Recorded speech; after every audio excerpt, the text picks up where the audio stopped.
Paradoxe des paradoxes, le concept des biens mal acquis, récemment inventé par les Occidentaux et qui s'applique sur les chefs d'État, leurs fils et leurs familles, mais surtout sur les chefs d'État africains ou des pays dits pauvres, crée décidément un paradoxe et naturellement fait poser des questions. Après la saisie de manière spectaculaire, comme si l'on assistait à une série de films western, des biens de Théodore Obiang, fils de Théodore Obiangema, président de la Guinée équatoriale, c'est le fils de Paul Biya du Cameroun, Franck Biya, qui vient d'être accusé par l'association Survie de Madame Odile Tobner d'être le pilleur des forêts camerounaises. Et du coup, le débat se pose et il se campe sur Afrique Média. Tandis que l'Occident parle de corruption et de détournement de fonds, les chefs d'État africains, eux, arguent de déstabilisation et de mépris de la souveraineté des États africains. Afrique Média campe donc décidément le débat ce dimanche. Et pour en débattre, vous allez découvrir les panélistes tout à l'heure. Mais d'abord, la première porte de cette édition, c'est avec Victorine Beguel, c'est le menu et les panélistes, leur visage. En Égypte, la semaine a été entachée de manifestations. Manifestations dans un premier temps pour protester, entre autres, contre l'acquittement de 6 responsables de la police, mais surtout suite au verdict d'Hosni Moubarak, condamné à la prison à vie, et dans un second temps, pour exiger la disqualification de la course à la présidence du dernier Premier ministre d'Hosni Moubarak, Ahmad Shafi, qui doit affronter le candidat des frères musulmans, Mohamed Morsi, au second tour, prévu les 16 et 17 juin 2012. Mais à l'allure où vont les choses, l'hypothèse d'un boycott du second tour n'est pas à écarter. Et pour en débattre, 4 invités de marque sont sur ce plateau. Dr Wansi Raphaël Joël, du bureau d'études R. Louvel. Il est enseignant d'université, collègue de Laurent Gbagbo à l'université de Cocody en Côte d'Ivoire. L'homme ici présent est mieux placé pour nous parler de l'ex-chef d'État ivoirien, étant donné qu'ils ont partagé les couloirs de cette université pendant des années. Dieu la conscience, c'est son nom. Artiste musicien, son histoire mérite tout de même d'être contée, avec pour particularité d'être artiste très engagé en Afrique. Depuis lors, il n'a cessé de faire parler de lui à cause de ses prises de position qui lui valent de temps en temps d'être mis à chaud par les autorités de son pays. Auteur du titre « Libérer Laurent Gbagbo », un titre que certains ne manquent pas d'attribuer son financement à l'ex-chef d'État ivoirien. D'ailleurs, il est sur ce plateau et ne manquera pas de nous dire si la rumeur est fondée. Panafricaniste pur, il va certainement éclairer la lanterne de nos téléspectateurs par rapport au sujet inscrit au débat. Hervé Emmanuel Com, militant de la première heure au sein du Parti des Flambeaux, le Rassemblement démocratique du peuple camerounais, RDPC. Par ailleurs, membre titulaire du comité central de ce parti. Il n'est pas seulement homme politique. Hervé Emmanuel Com est un banquier de profession. Il a ce privilège d'avoir exercé pendant plusieurs années dans les milieux de la diaspora. Il maîtrise donc les questions internationales, surtout les rapports entre l'Afrique et l'Occident. Enfin, Jules Diaoui. Il est à son 2e passage sur Afrique Horizon. Administrateur directeur général chez Free Media Group. Jeune à la dent dure, il milite pour les causes africaines, un continent qu'il ne cesse de parcourir de long en large pour toucher du doigt ses réalités. Il a aussi cette chance d'avoir fait ses études à l'Hexagone. C'est donc un panéliste indiqué pour commenter et débattre des sujets inscrits à l'ordre du jour. Bon débat à tous et à dimanche prochain.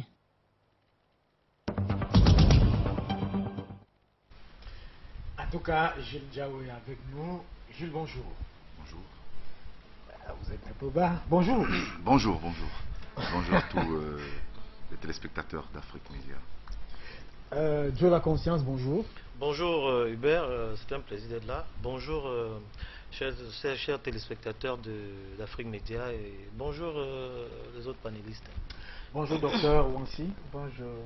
Vous avez le privilège d'avoir été pratiquement le collègue de Laurent Gbagbo à l'Université de Côte d'Ivoire. Oui, son élève et puis son étudiant aussi. Les deux. Merci bien. Alors, la deuxième porte de cette émission. Je précise pour nos téléspectateurs que le président de la Commission de l'Union africaine, à savoir Jean Ping, devrait en principe être en ligne avec nous s'il arrive à partir des nombreuses réunions qu'il préside actuellement sur la situation du Soudan. Aussi, une information de taille, celle-là qui concerne Calix Beyala, à laquelle on a servi, ou alors le gouvernement ivoirien vient de servir un mandat d'arrêt. On va en débattre tout à l'heure. Deuxième porte de cette émission, débat, commentaire de l'actualité sur Afrique Média, c'est l'Afrique Presse. Afrique Presse, nous ouvrons cette porte et Mohamed Bachir nous reçoit pour la revue de la presse, la synthèse sur Afrique Média cette semaine.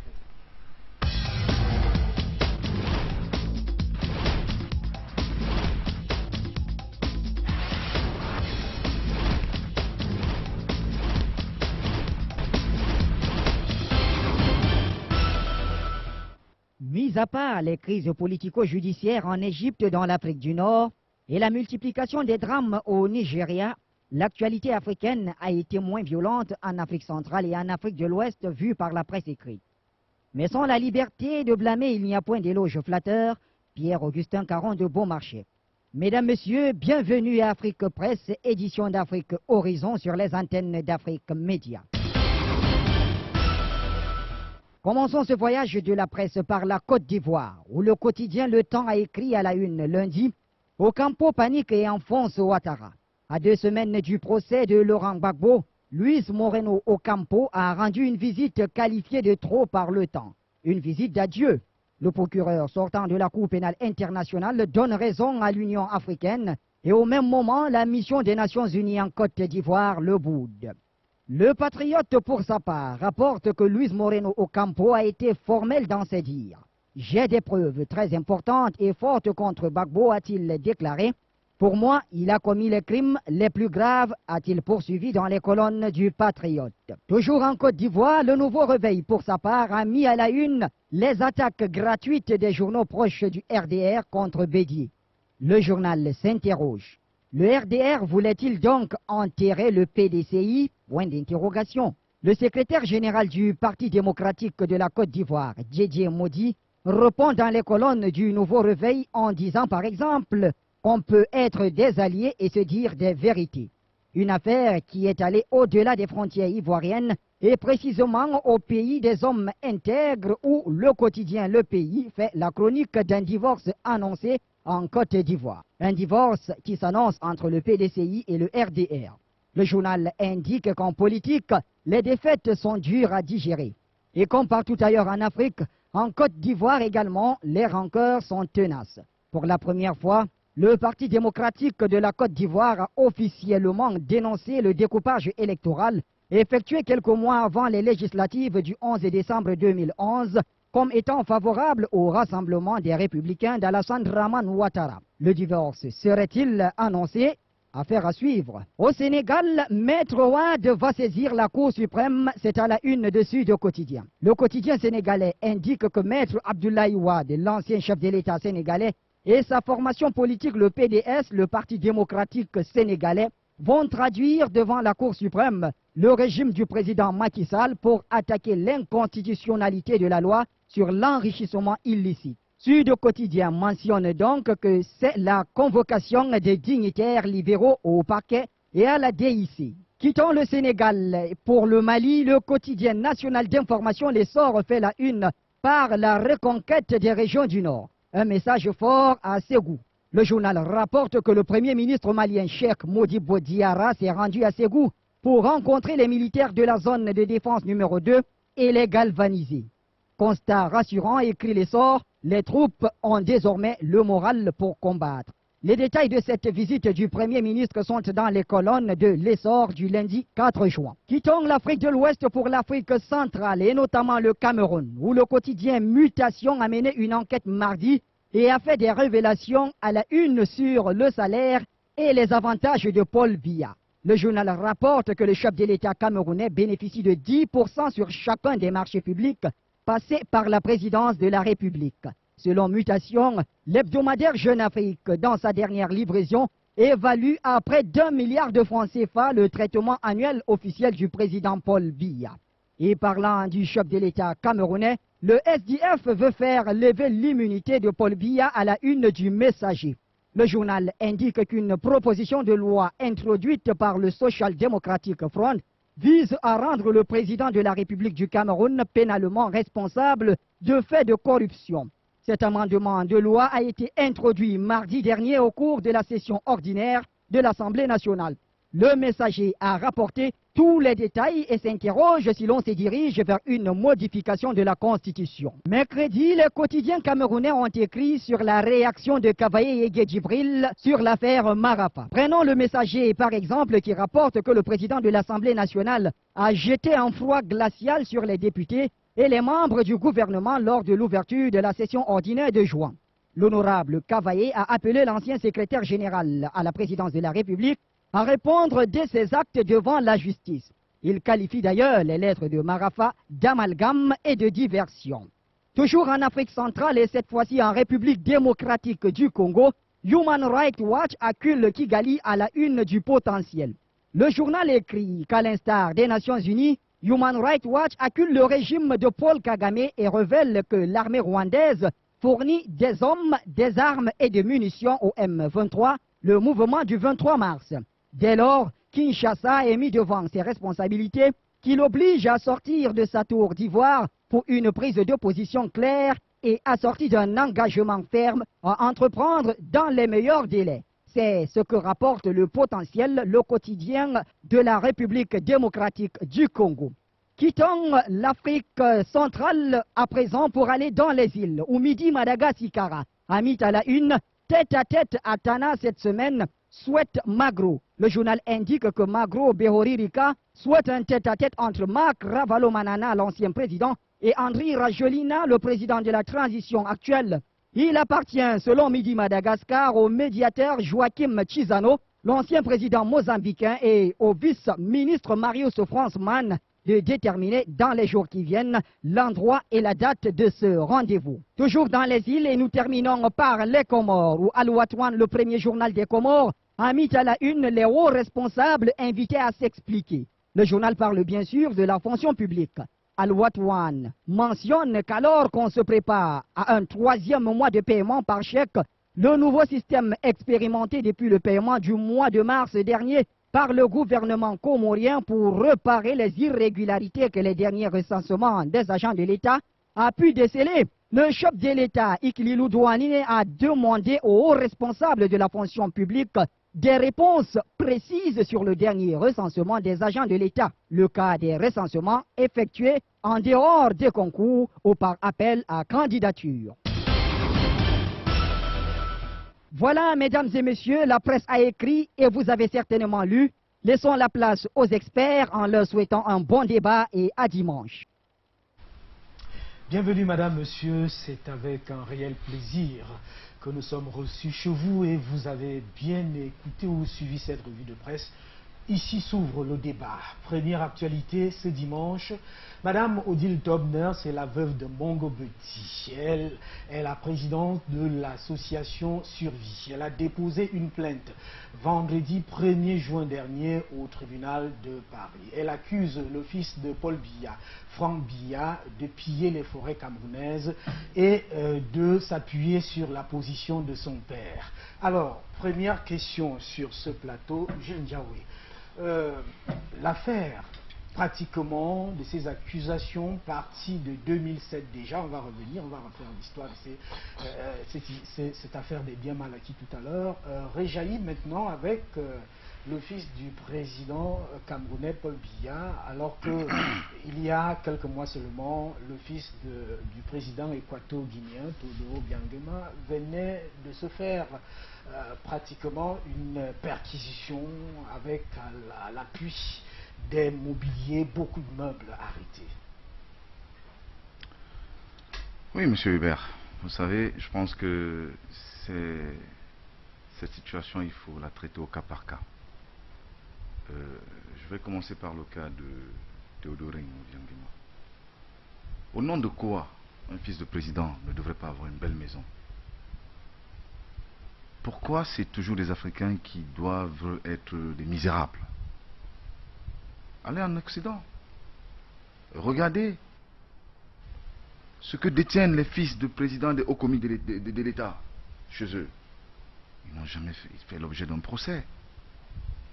Mais comment pouvez-vous expliquer à un citoyen lambda qu'un enfant qui est né dans le pouvoir, qui a grandi dans le pouvoir, qui a fait ses études, qui a servi sa nation, qui est un homme d'affaires, ne puisse pas avoir une belle maison, ne puisse pas rouler dans une belle voiture à Paris?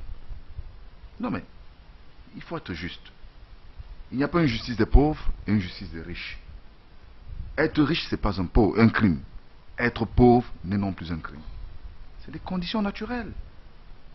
C'est du destin, c'est la destinée. Il faut que les gens l'acceptent, admettent cela. Alors, on a parlé tout à l'heure, vous allez continuer. Nous avons campé notre introduction sur un ensemble de paradoxes.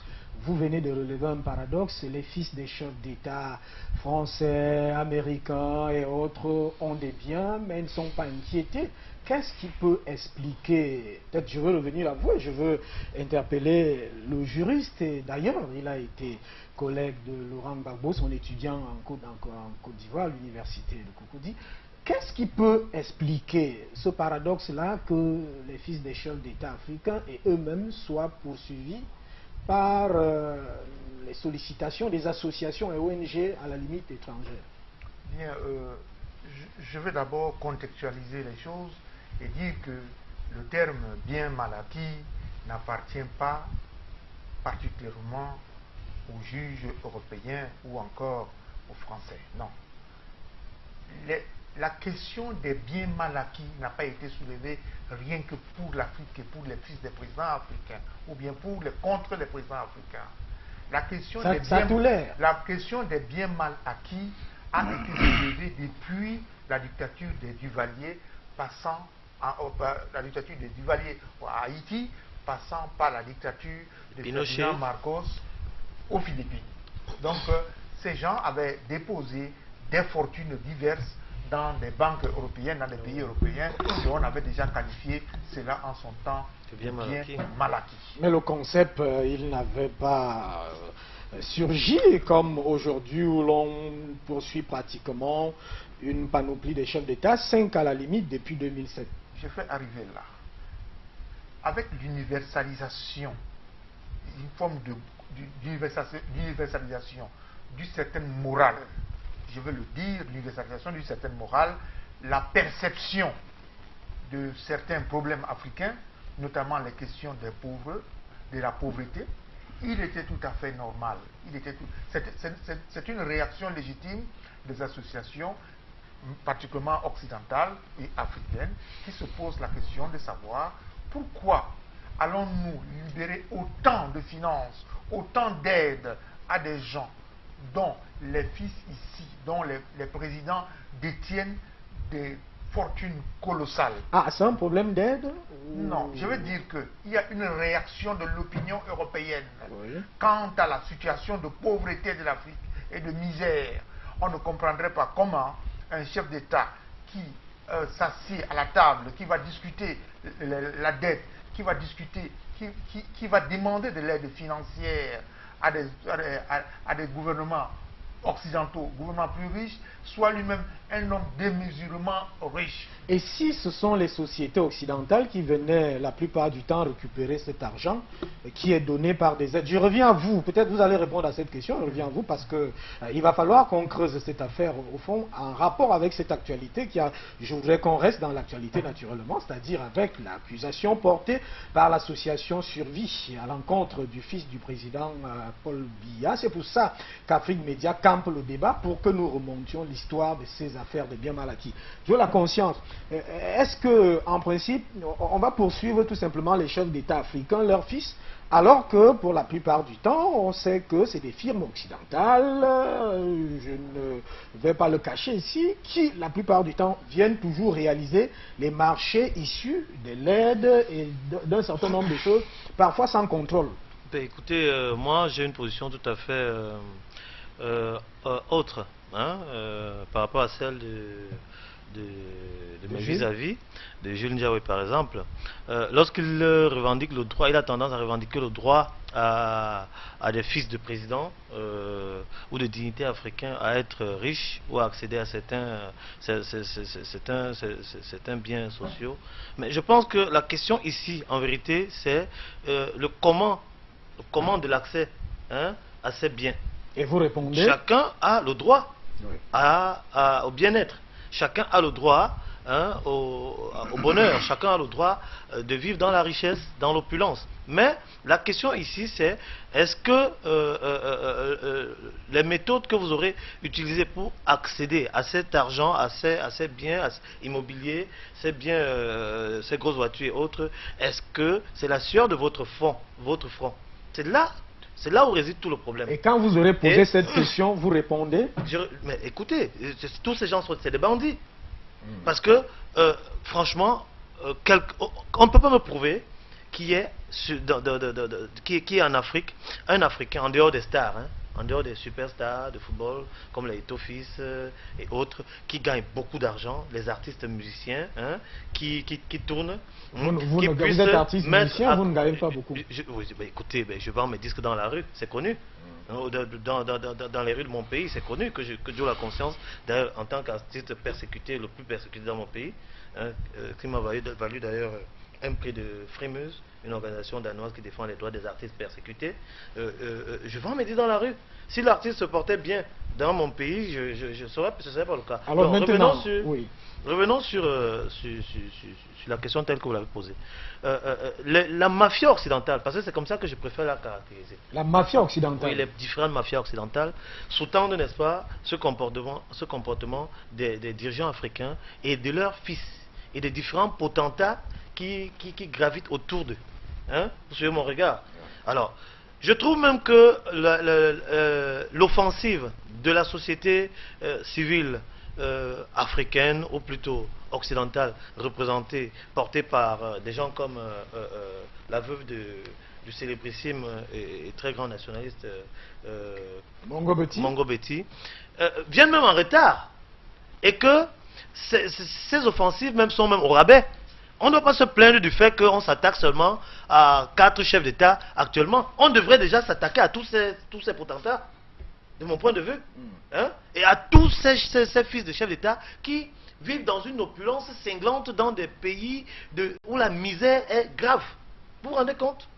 Que des gens vivent dans un... Moi, quand j'étais à Kondengui, hein, mon voisin de cellule, c'était un certain Olangena Ono. Hein?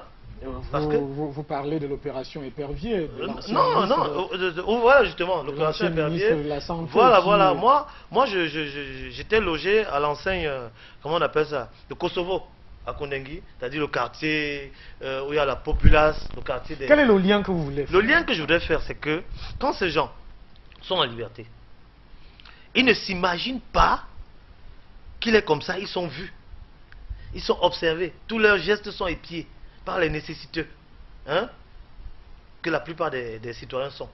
Donc alors, pour vous, les chefs d'État africains, leurs fils doivent être persécutés, tous ceux qui sans sont justice, tous ceux qui sont sans, pas persécutés, le peuple, les leaders doivent prendre des initiatives comme celle-là pour revendiquer la richesse des peuples africains sans cesse, permanemment volée Bah, Alors, vous dites dites voler, peut-être qu'il va falloir mesurer vos mots, parce qu'en principe, jusqu'à présent, Oui. c'est des procès, c'est des accusations, et ils auront le droit de se défendre. Je voudrais qu'on prenne tout à l'heure la conception des biens mal acquis selon Calix Beyala. Je précise d'ailleurs que pour l'instant, Calix Beyala, pour avoir défendu Laurent Gbagbo, l'ex-président ivoirien, Oui. est aujourd'hui accusé par le gouvernement ou alors le pouvoir à Abidjan d'Alassane Dramane Ouattara De blanchiment d'argent. de blanchiment d'argent. Elle a un mandat d'arrêt. On va la suivre tout à l'heure, mais je voudrais revenir à cette question.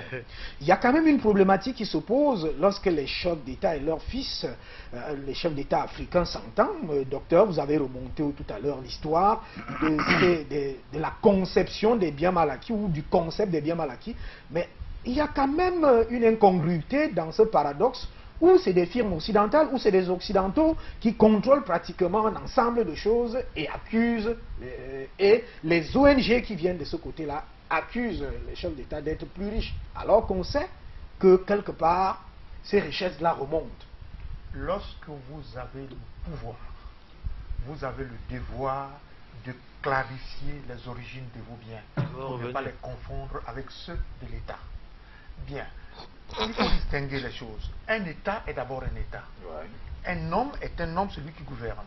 Il faut chercher les sources de cet enrichissement sans cause dont sont accusés les chefs d'État et leurs familles.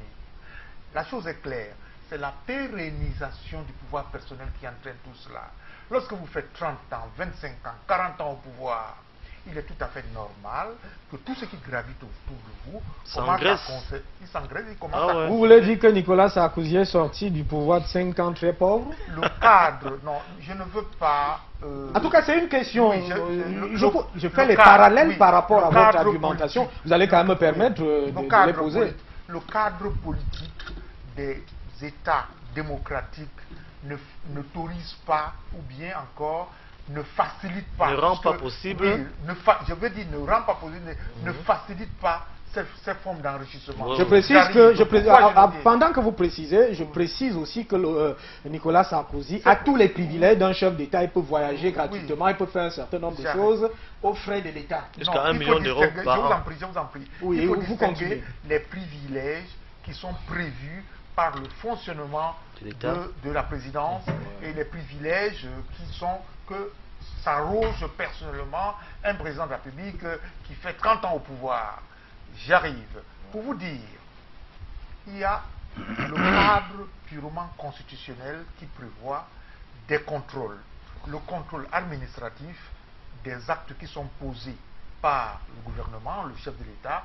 Il y a le contrôle judiciaire, parce que le juge peut contrôler, le juge administratif ou encore le juge de la Cour des comptes peut contrôler les dépenses qui sont effectuées par un chef d'État. Et ensuite, vous avez le contrôle qui est celui de la société civile. Ouais. Donc, il est tout à fait normal que lorsqu'on fait 30 ans au pouvoir, lorsqu'on fait 40 ans au pouvoir, il devient très difficile de se faire contrôler. Parce que c'est vous qui nommez, dans tous les cas, les acteurs de contrôle. Donc pour vous, c'est la pérennisation au pouvoir qui engendre cela. Alors, est-ce que quand même, on a quand même du mal à observer que dès qu'il y a, je veux parler là du Cameroun, dès qu'il y a un problème politique au Cameroun, que directement une accusation qui concerne le fils du président sur ces biens-là est porté au tribunal de Paris. Jules Ndiaoui. Non, une accusation. Vous ne prenez pas une accusation. Je voudrais, comme vous plantez bien le cadre et les contextes, je veux quand même planter ce cadre et ce contexte en rapport avec la situation des biens mal acquis à l'international et d'un pays comme le Cameroun, de la Guinée équatoriale ou même de la Centrafrique. Jules Ndiaoui. Je voulais dire au professeur, je vais répondre au professeur. En 5 ans, Sarkozy a concentré tous les pouvoirs. Il n'a pas fallu qu'il fasse 30 ans pour le faire. Monsieur, en 5 ans, vous voulez dire monsieur Sarkozy? Voilà. Il avait toute une concentration de pouvoir. Il n'a pas fait 30 ans de pouvoir. Maintenant, monsieur Dieu la conscience, vous savez, mon père était l'un des initiateurs du procès de la France-Afrique. Ça, je sais. J'ai vécu ce procès avec lui, à Paris. J'ai vécu ses témoignages contre le président Sassou, contre Idriss Déby. Oui. Mais je veux simplement dire dans mon propos de tout à l'heure que vous ne pouvez pas, vous, Français, il faut les nommer, il faut le préciser, débarquer chez un monsieur parce qu'il est fils de chef d'État africain, sans que la société civile de son pays ne se soit organisée, sans raison apparente, sans motif légal, sans véritable motif légal, si ce n'est un montage truffé de plein de mensonges, tels qu'ils l'ont fait. Et puis, le livre à la vindicte populaire. Ça, c'est de la manipulation des peuples. Ça, c'est de la manipulation. Mais quand on pousse, nous sommes des journalistes, nous sommes des communicateurs, quand on pousse la réflexion, quand on pousse les recherches, on découvre le pourquoi de cet acte. Dites-moi, si le président Obiang avait donné la concession que voulait Total, il n'y aurait pas eu cet incident. Ça, je suis d'accord avec vous. Voilà, donc, je veux... Vous le laissez. Je veux... Au moins, vous êtes d'accord avec C'est moi. pourquoi je dis la question des biens mal acquis devrait être traitée au cas par cas. Oui. Au cas par cas. Pour revenir au cas du Cameroun, je sais encore une fois de plus qu'on va me jeter la pierre. On va me taxer de défenseur, de fils du président. Mais vous savez, quand ils ne font rien, le peuple les insulte. Voilà, son père est président, c'est un vaurien. Il est au quartier, il passe son temps à bouffer l'argent. Mais c'est le Mais pays, quand ils veulent ça, c'est faire- dans les pays où il y a la culture de la corruption, quand ils veulent de l'enrichissement illicite. Quand ils veulent Attention, faire, une fois ça, qu'ils faut le veulent savoir. faire, une fois qu'ils veulent entreprendre, une fois de plus, l'opinion leur jette la pierre dessus. Non, ce n'est pas que le oui, fils du c'est président. parce qu'il est le fils du président. c'est vrai. C'est parce qu'il est le fils du président qu'il a eu tel agrément, qu'il a... Non, vraiment, arrêtons un peu. Je pense que les nouvelles générations que nous sommes, moi je me définis comme étant de la nouvelle génération, nous devons avoir une autre approche de la résolution de ces questions. Nous devons dialoguer. Nous devons aller vers la recherche de solutions durables qui soient l'émanation de la jeunesse et du peuple lui-même. Que ce ne soit pas des concepts importés, imposés. Vous savez comment ça se passe avec ces ONG? Vous avez parlé de mafia occidentale. Ce sont ces mafias qui financent les ONG, qui financent les associations. Donc quand elles les financent, elles les manipulent à leur guise. Effectivement. Elles les manipulent à leur guise. Ah, vous êtes d'accord avec Oui, lui? là, je Oui, suis d'accord. parce que Ok. il Je suffit l'ai que... même d'ailleurs dit. On l'a vu en Côte d'Ivoire. Il suffit que les grandes puissances qui donnent beaucoup d'argent à Human Rights disent, voilà, leur demandent de faire un rapport accablant contre Gbagbo, ils vont le faire. Parce que s'ils ne le font pas, tout de suite, les subventions vont être coupées. Non, il est temps. Encore que, nous Hubert, sortons si vous permettez, je Oui, mets de l'eau dans son moulin. Oui, juste une petite parole pour vous, parce qu'on va aller prendre Calix Beyala de l'autre côté. Oui. Elle va nous servir de transition Voilà. tout à l'heure. Juste pour Elle dire parle du concept de bien mal acquis. Oui, Juste juste pour dire que, s'agissant de l'instrumentalisation des agissements de la communauté dite internationale représentée par ces ONG et associations et ceci et cela, hein, je suis d'accord sur ce plan. Et il faut savoir que le cadre sur la Côte d'Ivoire, où il a fait ricocher là tout à l'heure, la guerre en Côte d'Ivoire, moi je l'ai appelée la guerre du chocolat. Et quand on dit la guerre du chocolat, ça veut dire ce que ça veut dire. On connaît qui est la multinationale qui brasse le gros de la production du chocolat, hein, en Afrique et en Côte d'Ivoire particulièrement. Donc, c'était pas de bon augure que... vous évitez de la citer. Si ça Non mais affecte écoutez, c'est médias, Nestlé. C'est Nestlé. Je veux parler de Nestlé. Alors, ce sont ces gens, et puis les Bolloré et autres, qui sont derrière ces instrumentalisations et ces merdes qu'on fout dans nos pays. Alors, Dieu la conscience, on va revenir à vous, cher monsieur. On va prendre une transition. Cette transition-là, c'est Calix Beyala qui parle d'une manière assez éloquente et d'ailleurs pertinente du concept de bien mal acquis. Oui. Quel est votre point là-dessus, en parlant de bien mal acquis? Bon, déjà, la notion de bien mal acquis n'existe pas. Ce n'est pas une notion juridique. On ne peut pas parler de bien mal acquis, on ne connaît pas ce que c'est. C'est une notion purement inventée pour servir à d'autres causes, hein, pour affaiblir les États. C'est-à-dire que quand vous regardez la stratégie utilisée, on commence notamment par attaquer les enfants, par exemple des dirigeants africains, en disant qu'ils ont détourné de l'argent. On a vu le cas des enfants de Kadhafi, par exemple. C'est-à-dire qu'on provoque chez les peuples concernés de la frustration. Ces peuples finissent par penser que ce sont leurs dirigeants qui volent leur argent, c'est pour ça qu'ils sont pas bien chez eux. Alors qu'en réalité, c'est une manière de détourner l'attention sur les grandes sociétés industrielles qui se cachent derrière, pétrolières et autres, qui, eux, exploitent réellement les peuples. Vous savez, ce n'est pas, même quand on vous dit, par exemple, qu'un dirigeant africain a détourné 150 millions d'euros. Pour un pauvre monsieur lambda dans un coin, il va penser que c'est beaucoup d'argent. En réalité, quand vous ramenez ça à la dimension d'un État, c'est rien du tout. Et quand vous ramenez ça même à la dimension de l'économie mondiale, c'est même pas un grain de cacahuètes. Donc en réalité, pour bien exploiter les peuples, on leur fait croire qu'ils sont pauvres parce que ce sont leurs dirigeants qui ont volé leur argent. Or ces dirigeants-là, je ne dis pas qu'ils sont très pauvres, je dis qu'ils n'ont pas. Même cet argent-là, mettons qu'on ramène 150 millions d'euros en Guinée équatoriale ou ailleurs. Ça ne va pas servir à grand chose. On va construire quoi avec un hôpital? Même pas. On va construire une petite école? C'est pas ça qui va changer. On ne va pas construire une route avec. Ça ne va pas changer la vie des populations. Ce qui pourrait changer la vie des populations, c'est de moins exploiter les peuples. C'est-à-dire de leur payer leurs matières premières à leur juste prix. D'accord? C'est de permettre, par exemple, que les États soient moins pressionnés, par exemple, à travers le franc CFA.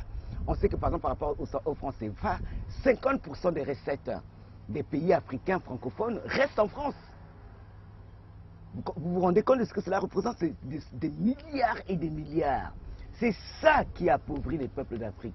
Ce ne sont pas les 3 millions d'euros, comme nous signale le gauche à droite, qui changeraient le destin des peuples. C'est de modifier les rapports nord-sud. Et aujourd'hui, ils ont trouvé le moyen de cristalliser l'attention des peuples sur ces sommes ridicules en leur faisant croire qu'ils ne sont pas développés à cause de leurs dirigeants. Et voilà qu'Alix Beyala, elle n'a pas d'habitude la langue dans la poche. Ouais. Alors, docteur Wansi, ça vous fait changer de position? Non, Kaliz Beyala est écrivain. Elle exprime ses positions. Je pense que ces positions viennent enrichir le débat sur les biens mal acquis. Si elle estime que les biens mal acquis ne sont pas ceux dépensés par les hommes d'État, ne sont pas ceux dépensés par leur famille, et que les biens mal acquis, c'est la plus-value que les firmes occidentales puisent sur les économies africaines, ce n'est qu'une position. Mais ce que moi je voudrais dire, c'est que... Objectivement, là nous sommes sur la place africaine. Les Africains nous suivent. Même les Occidentaux. En fait, nous sommes sur le monde. La relance que je veux faire, c'est celle de savoir, pour vous, est-ce que c'est pas ça la réalité? Cette position-là, elle est toute fabriquée, celle de Kalix Beyala? Ce n'est qu'une position, ce n'est qu'une opinion. Cela n'empêche pas que, dès lors qu'on constate un enrichissement sans cause, si les partis qui ont intérêt à dénoncer cela devant les juges, si ces partis le font, c'est tout à fait légitime. Mais ce que je voudrais dire, ce sont des procès. Un procès est un procès. Vous pouvez intenter un procès contre ma personne. Intenter un procès est une chose tout à fait légitime si vous avez le droit de rester en justice contre moi. Mais il faut attendre le résultat de ces procès. Il faut attendre la fin de ces procès pour pouvoir déterminer. Mais moi, ce que je trouve malheureux pour les opinions africaines, c'est que au moment où on entend ce type de procès, on soulève des types de nationalisme étriqués en disant pourquoi dirait-on cela du fils de tel ou bien du fils de tel? Mais le problème n'est pas là. Le problème est de savoir est-ce qu'il est légitime de le faire? S'il est légitime de le faire, on attend la suite du procès. Est-ce que vous ne pensez pas que cela procède d'un complot? On va suivre le... Pourquoi vous souffrez de complotistes, les Africains? Pourquoi chaque fois que nous sommes croyants, nous parlons de complot? C'est une question qu'on vous pose. Oui. Est-ce que vous ne pensez pas que cela participe? C'est le président Omar Bongo Ondimba, paix à son âme, qu'on va suivre tout à l'heure, a parlé d'un complot. C'est pour ça que je dis ça. Et d'ailleurs, bon nombre d'Africains parlent de complot. Est-ce que vous ne pensez pas que ce soit un complot de noircir ces chefs d'État? Vous savez, il y a des normes universelles de gouvernance. Lorsque ces normes universelles de gouvernance ne sont pas bonnes ou bien sont violées, alors qu'est-ce qui se passe? il est tout à fait normal que les opinions nationales et l'opinion internationale réagissent par rapport à ça. Même si vous êtes milliardaire, il est injurieux, même si vous êtes, la plupart de nos milliardaires dans les pays africains sont des fonctionnaires. Même si vous êtes milliardaire, il est injurieux de vanter ses biens ou bien de les tenir de manière ostentatoire face à des enfants amaigris, face à des peuples affamés. Voilà. Je vous dis donc que Justement, tout là, cela le problème. choque l'opinion, notre opinion nationale ou bien internationale, l'opinion africaine. Je connais des ministres qui sont allés en forum, un grand forum économique. Mais je vous assure qu'il était inconcevable que un ministre européen ou bien asiatique voyage en classe économique et voit un ministre africain d'un pays pauvre qui est en première classe. Ça choque. Je vous assure, ça choque. Moi, ça m'a déjà choqué de voir un ministre de l'Éducation nationale incapable de donner une bourse à des étudiants. Nous, on a été étudiants à l'étranger. Mais lui-même venir en première classe et dormir dans une suite, ce n'est pas normal. Ce n'est pas normal. Oui, on revient, on peut vous concéder cela, on ne peut pas dire que la souffrance des peuples africains n'est pas visible. Mais il y a quand même que la justice vienne de ceux-là qui en réalité ne peuvent pas se faire justice à eux-mêmes. Moi, en tant que journaliste, ça me fait des problèmes et ça me pousse à des questionnements, surtout que ces accusations viennent à des moments très stratégiques. Jules Ndiaoué, il y a quand même, parce que c'est pratiquement 5 chefs d'État, on va là en 2007 avec des accusations portées contre Teodoro Obiang-Nguema, Omar Bongo Ndimba, il n'est plus vivant, mais il avait été pratiquement cité dans toutes ces accusations, Denis Sassou Nguesso, ainsi de suite. Est-ce que c'est fortuit ou alors c'est des choses qui devraient se faire comme le soutien Dr Wansi? Vous savez, permettez-moi de vous dire, il y a un adage chez nous qui dit qu'il n'y a pas plus aveugle que celui qui refuse de voir. Et j'ai comme impression que le professeur ici présent sur ce plateau, Dr Wansi, le docteur, refuse de voir. Il refuse la réalité des choses. La réalité, c'est que il a parlé des normes qui régissent le fonctionnement international. Ouais. Ces normes sont dictées par qui? Dites-moi, est-ce que l'Afrique a une place parmi les décideurs, parmi ceux qui élaborent ces normes? Donc, les normes sont élaborées sur mesure, en tenant compte de ce que on puisse mettre des outils qui, le moment venu, vont nous permettre d'actionner, qui seront actionnés pour accabler X ou Y régime qui va nous refuser son sous-sol ou son pétrole ou son or ou son diamant. Donc, il n'y a pas plus aveugle que celui qui refuse de voir. Bongo l'a démontré. Un procès, des accusations.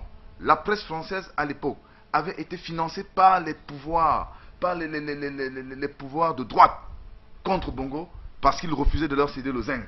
Les lobbies de droite. Les lobbies de droite. Et qu'est-ce que Bongo a fait? À 2 reprises, la 3e fois, il a dit ok, je rapatrie tout mon argent personnel, je crée le fonds Bongo, qui crée la BGFI, qui est la meilleure banque africaine de l'heure, avec 700 milliards de taux d'emprunt, 700 milliards de francs, la BGFI, devant toutes ces banques européennes, françaises, américaines, qui viennent ici chez nous, qui ne servent que de plateformes financières pour pomper nos matières premières et couvrir les entreprises venant de chez eux. Donc il est temps que les Africains comprennent. Donc, si un dirigeant africain par le passé a péché et qu'au crépuscule de sa vie, il décide d'arranger le tort en privilégiant les générations futures, nous devons le soutenir. Et c'est pourquoi je suis contre ces accusations portées contre les fils de chefs d'État africains, portées contre certains régimes africains. Au Cameroun, on a vécu ça l'année dernière. À l'approche des élections, qu'est-ce qu'on nous a dit? Bien mal acquis du président Biya. On n'a jamais vu les preuves. Quand la presse camerounaise qui avait ouvert la presse, c'est un débat. Je viens à vous tout à l'heure. Le débat sur les biens mal acquis du président Biya.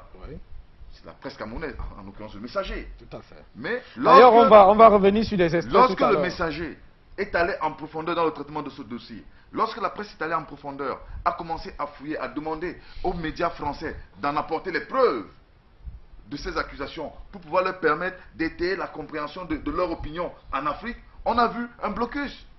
On a vu un blocus. Et pourquoi ce On nous a blocus? parlé d'une maison. Quand on a pu démontrer que cette maison avait été achetée en 88 en crédit immobilier. Mais qu'est-ce que les médias français ont fait? Ils n'ont plus apporté de preuves. Alors moi je dis, il faut faire attention à la manip. Nous voulons que nos dirigeants nous gouvernent avec beaucoup d'humanisme. Vous êtes Nous quand ne voulons même... plus- Mais oui, c'est vous pas le êtes cas d'accord avec... aujourd'hui. Non, nous ne voulons le cas. pas que nos dirigeants s'embourgeoisent sur notre dos. C'est malheureusement la Ça, situation. c'est un combat que je vais mener. Mais en même temps, je refuserai que l'Afrique soit pillée et qu'on utilise toujours les dirigeants comme bouc émissaire pour mieux piller l'Afrique. Ça, je suis pas capable. Oui, Je on serai revient à contre. vous, docteur. Le débat est ouvert, en tout cas. C'est le débat, hein. C'est Moi, je la pense contradiction que- des... je pense Oui, que- oui, je vraiment, voulais aller... Avant d'arriver à M. Joe la conscience, je voulais demander à M. Ndiawe d'avoir un peu plus d'élégance et de ne pas dire que nul n'est pas aveugle, celui qui ne veut pas voir. Je pense que Non, ça c'est aussi vrai. c'est des réflexes. Ça, c'est aussi vrai, J'arrive, docteur. j'arrive. Oui, oui, C'est une belle C'est des assertion. réflexes, C'est c'est une des belle réflexes assertion. de jeunes étudiants.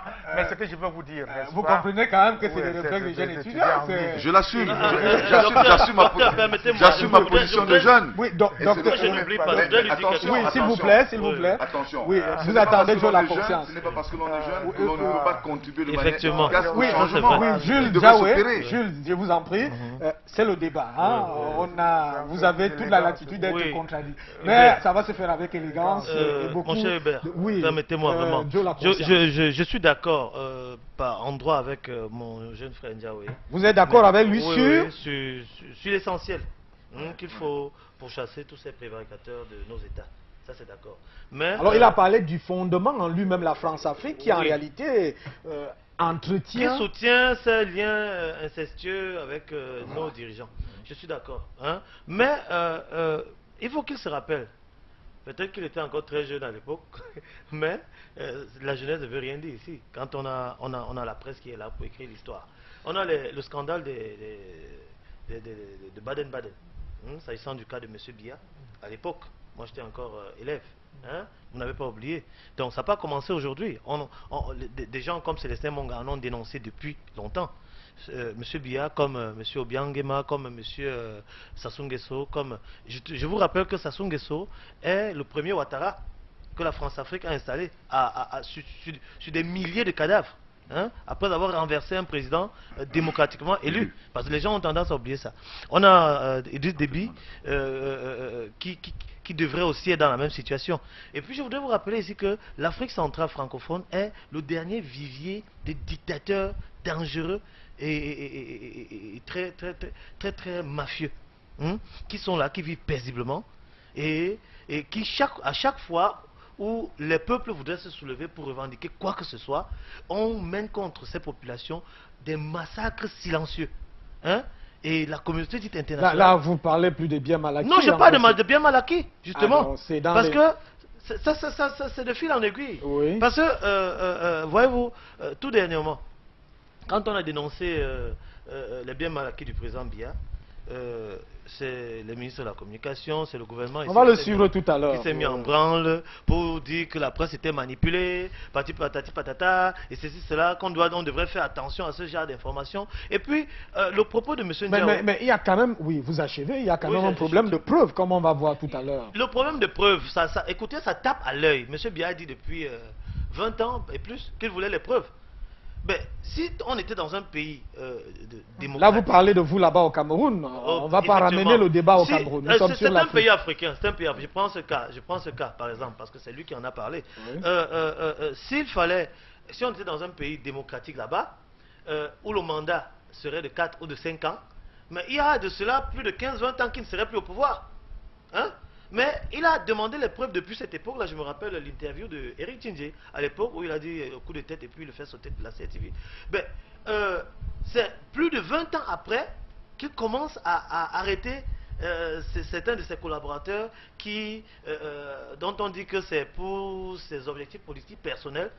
Alors, on va donc prendre, je vous en prie, voilà. Il n'est jamais trop tard. Jules et Joe la conscience, on va prendre une transition et cette transition-là d'ailleurs va enrichir le débat parce que on va voir l'activité du Code, un mouvement qui est en réalité une association basée à Genève qui travaille d'ailleurs pour cette question de la recherche des origines des biens mal acquis. Et le reportage, il a été fait justement au cœur de ce débat sur les biens mal acquis du président de la République du Cameroun, Paul Biya.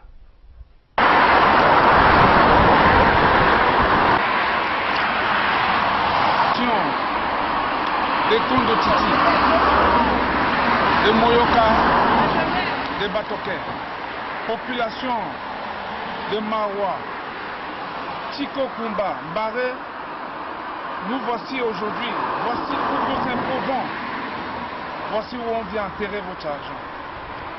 Et de l'autre côté, vous avez l'hôtel intercontinental, non loin d'ici, là où le dictateur va bousiller l'argent du peuple camerounais. Je vais vous donner un chiffre. 850 millions de francs CFA par an. Alors je ne suis pas un économiste, quand le président Biya a eu le courage d'aller mentir auprès de ces pères africains qui n'a aucun bien à l'extérieur du pays. Aujourd'hui, nous sommes venus interpeller la communauté internationale et surtout le peuple camerounais pour leur dire que voici une des preuves que Biya a des biens ici en Europe et je crois qu'avec cette preuve, je crois qu'il doit avoir le courage d'aller encore rester auprès du peuple camerounais pour dire honteusement qu'il manque. Et pour cela, on n'a plus besoin d'un menteur qui dirige ce peuple. C'est pour cela que nous avons écrit Paul Biya doit se dégager. Nous sommes des citoyens camerounais et nous sommes venus vous demander de sortir de ce château parce que ce château ne vous appartient pas. Ce château appartient au peuple camerounais, c'est un patrimoine acquis avec l'argent du peuple camerounais. Et donc par conséquent, nous vous demandons de sortir de ce château. Si vous ne sortez pas, nous allons nous faire le plaisir de vous faire sortir de gré ou de force. Vous avez encore 20 minutes pour faire vos bagages. Oui, il y a la maison ici de monsieur. Vous êtes à la mauvaise adresse. Dégage là. Dégage. L'adresse est où? Ils sont déménagés depuis longtemps, monsieur. Vous êtes bien trompé de l'adresse. Je suis désolée, je ne connais pas. Je ne peux pas vous donner, je crois qu'ils sont à Paris. Ils ont déménagé? Oh, depuis longtemps. Combien de temps? Je ne peux pas vous le dire, mais depuis longtemps, c'est tout ce que je peux Ils ne vous sont dire. plus à Genève ou bien? Non, ils ne sont plus à Genève, les Gambiers. Désolée. Oui, mais...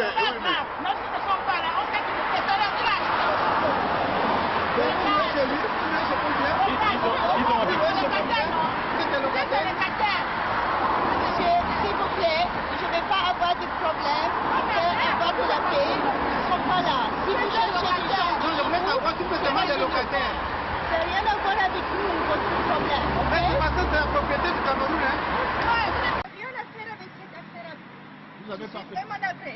Madame, vous avez parfaitement raison, Ouais. mais nos informations précises nous indiquent que la famille de M. Biya vit dans cette maison. Pas du tout. C'est faux. Vous devez Et vérifier vos les informations. têtes des deux lions nous confient parce que c'est le symbole du pouvoir au Cameroun. Je suis vraiment navrée. C'est notre petite idée. On les a mis là. C'est une maison privée. Vous n'avez rien à faire ici, monsieur. Oui. Je suis vraiment navrée. Oui, mais vous savez, Bonjour. Je crois que juste qu'il y a quelqu'un de chez eux qui l'habite ici, mais c'est pas vrai, c'est la maison privée. Je sais que c'est quelqu'un, mais je ne pas les gagner. ouais, je sais. Je vous en prie, qu'est-ce que vous pouvez faire? D'accord, Je vous en prie. Je suis vraiment navrée pour vous, monsieur. Bonne chance. ok madame. Bonjour. Vous avez une pièce d'identité, s'il vous plaît? Oui, monsieur. Des pièces d'identité, s'il vous plaît. Bien sûr, monsieur, nous les avons.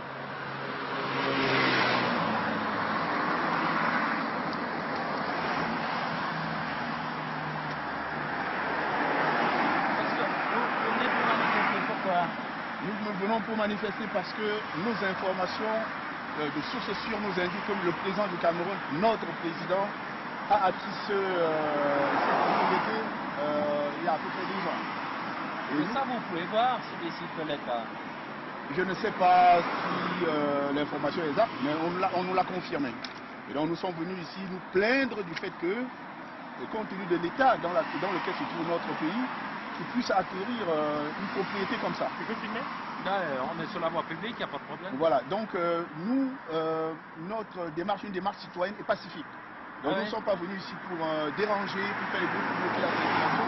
Nous sommes venus faire passer un message que les Camerounais ne sont pas d'accord que le président de leur pays vienne en Suisse, au bord de lac Léman, pour acquérir une propriété comme celle-là, quand notre pays se trouve dans l'état dans lequel il se trouve aujourd'hui. C'est pour cette raison que nous sommes venus manifester ici.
Vous avez le droit de faire ça, voilà.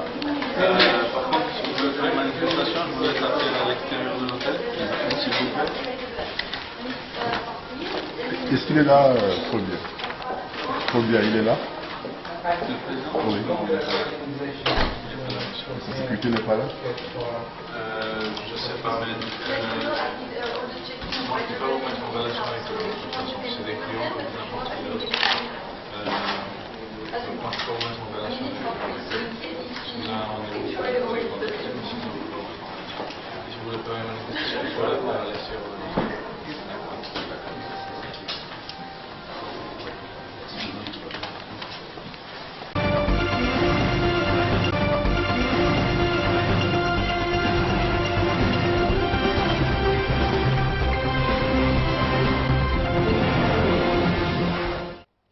Madame, Monsieur, une fois de plus, bonjour. Nous restons au cœur de la question des biens mal acquis. Alors, chers panélistes, vous avez suivi là un activisme des Camerounais à Genève. Ils sont allés à l'hôtel Intercontinental. Ils sont aussi allés dans cette grosse bâtisse qui, en principe, est supposée avoir été achetée par le chef de l'État camerounais, Paul Biya.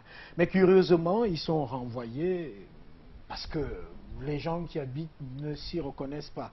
Alors, ça fait quand même problème. Non, mais moi je pense que c'est pas de cette façon-là qu'il faut s'en prendre pour la dénonciation en tant que telle. Hein, on l'a vu, ils ont dénoncé à travers une manifestation non violente dans une rue devant l'immeuble. Je ne sais pas trop qu'est-ce qu'ils voulaient aller faire dans l'immeuble en question. Hein.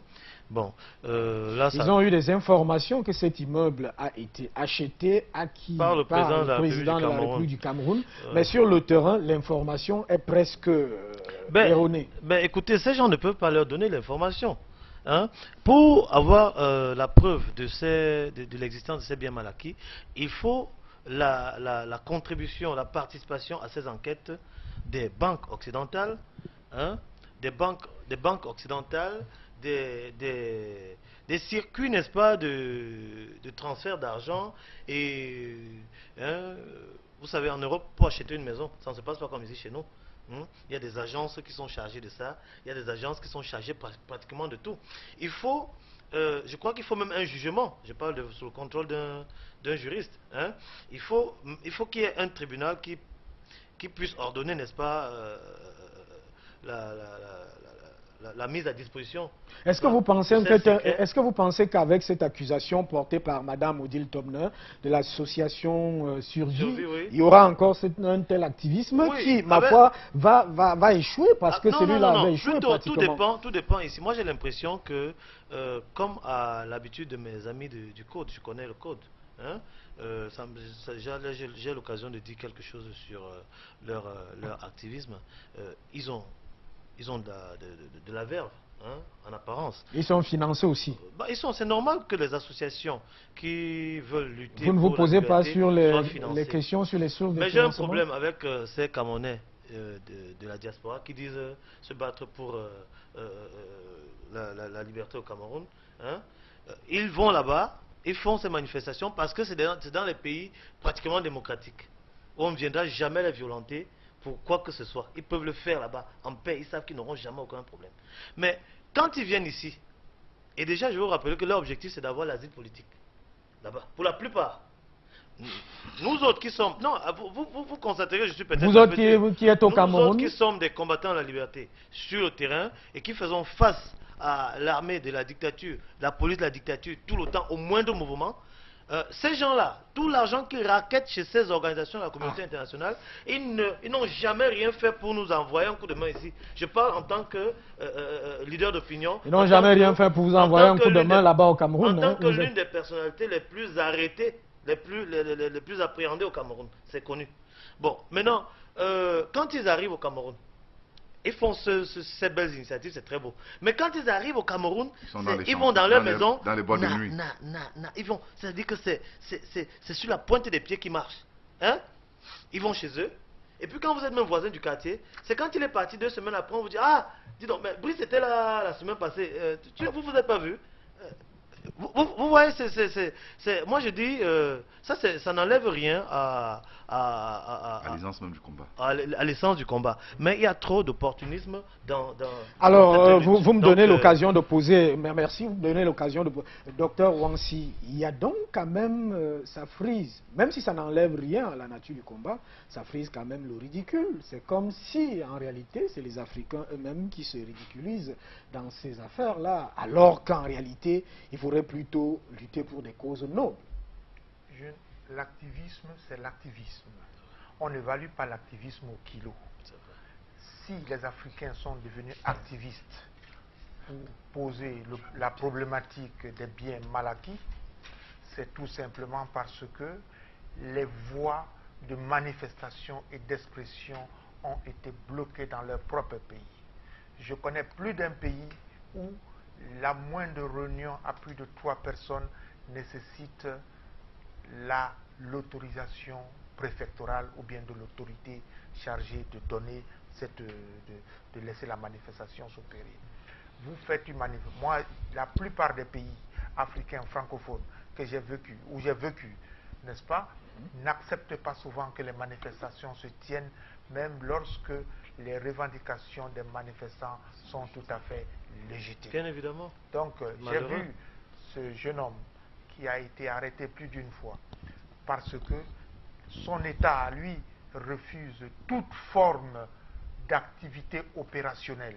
Il n'existe pas de forme d'activité opérationnelle qui permette à des gens de revendiquer leurs droits. Chaque fois que où ils sont tués, où ils sont arrêtés, où ils sont emprisonnés. Vous comprenez? Donc je reviens ici sur les questions de biens mal acquis. Cette forme d'activisme, aussi folklorique qu'elle soit, elle est déjà l'expression d'une opinion. On ne devrait pas s'en offusquer. On ne devrait pas les ridiculiser parce qu'il est tout à fait normal de le faire. Pour revenir sur les biens mal acquis. Mais ils sont financés. Et là, on ne se pose pas la question sur les sources. Nous, les Africains, nous sommes toujours en train de plonger dans la complotite. Pourquoi les sources de financement qui avaient fait ceci, qui avaient Vous pensez qu'on doit se taire sur ces sources-là? Je ne dis pas qu'on devrait se taire. Vous comprenez? À la fin, on finit toujours par découvrir que les manifestants avaient une raison légitime de le faire. Vous comprenez? Parce que souvent, les biens mal acquis disparaissent dans des réseaux mafieux. On n'a pas retrouvé... on a bien peur de cette disparition parce que... J'arrive. Voilà. On n'a jamais retrouvé la fortune de M. Mobutu. Parce que lorsque ces hommes d'État et leurs enfants et leurs familles vont déposer des biens dans les banques, ils ne le font pas de manière officielle, ils le font par des porteurs de valises. Ah oui. Vous comprenez? Ah oui. Et ces porteurs de valises, ils touchent des commissions sur, sur ces procédures mafieuses. Donc c'est tout à fait normal. Ne pas croire qu'il y a des biens mal acquis en Afrique, ce n'est pas croire à la mauvaise gestion du pouvoir qui se passe. Ce n'est pas parce qu'on lance, ce n'est pas la personne du chef de l'État, ce n'est pas la personne du ministre qui nous intéresse. Ici, c'est le bien qui appartient à la communauté nationale qui intéresse les gens. Il faut cesser, lorsqu'on dénonce un décret, lorsqu'on dénonce un acte, on ne dénonce pas l'auteur de l'acte. C'est l'acte qu'on dénonce. Il faut savoir dissocier cela. Vous comprenez? Donc, la difficulté des Africains aujourd'hui, on nous a tellement castrés de l'intérieur, castrés à l'international, que nous sommes là à regarder, à dire, mais pourquoi c'est comme ça? Mais c'est tout à fait normal. Vous comprenez? C'est tout à fait normal. C'est-à-dire, on nous a privés ici, en interne, des moyens d'expression. Et il faut comprendre que le monde, c'est quoi? Le monde est un système de captation de grandes puissances. Ah, de captation de grandes puissances. J'arrive. Oui. Des puissances. Lorsque vous êtes... Alors vous devenez très sérieux. J'arrive, n'est-ce pas? Il faut comprendre avec Hobbes que le monde n'est pas un monde d'enfants de cœur. Si vous posez des actes, vous avez toujours quelqu'un qui sera votre terroriste. Entre guillemets, vous comprenez ce que je vous dis? Oui. Vous citez bien de Thomas Hobbes, oui. Et peut-être que vous parlez du Léviathan, je sais Exactement. pas. Vous aurez toujours quelqu'un en interne. Même dans votre famille, vous constituez une puissance pour quelqu'un qui n'est pas membre de votre télévision. Vous constituez une puissance pour quelqu'un qui n'a pas vos moyens. Moi, en tant que chef de famille, je suis une puissance pour certaines personnes. Donc tout ce qu'il faut faire, c'est de poser des actes. Le monde tend à reconnaître une forme d'humanité dans la gestion du pouvoir. Lorsque vous commencez à égorger les gens parce qu'ils vous énoncent, mais là, vous devenez la proie de ceux qui ont intérêt à ce que vous partiez. C'est ce qui est arrivé à certaines personnes qui redistribuaient bien les produits du pouvoir, les produits de l'État. On va revenir à vous tout à l'heure. Qui ont été pris. On va revenir à vous tout à l'heure. Qui ont prêté le flanc. Docteur Ouanssi, on précise que votre argumentaire tient la route, ça c'est très bien. Mais sauf qu'on a envie de savoir, est-ce qu'aujourd'hui, quand quelqu'un comme Mitterrand, quand quelqu'un comme Chirac quitte le pouvoir, quand George Walker Bush quitte le pouvoir avec beaucoup de désastres dans le monde, comment il peut vivre sans être inquiété alors qu'il a pratiquement engendré des tueries à gauche et à droite? Alors, je vais vous proposer d'abord une page publicitaire et on va revenir tout à l'heure.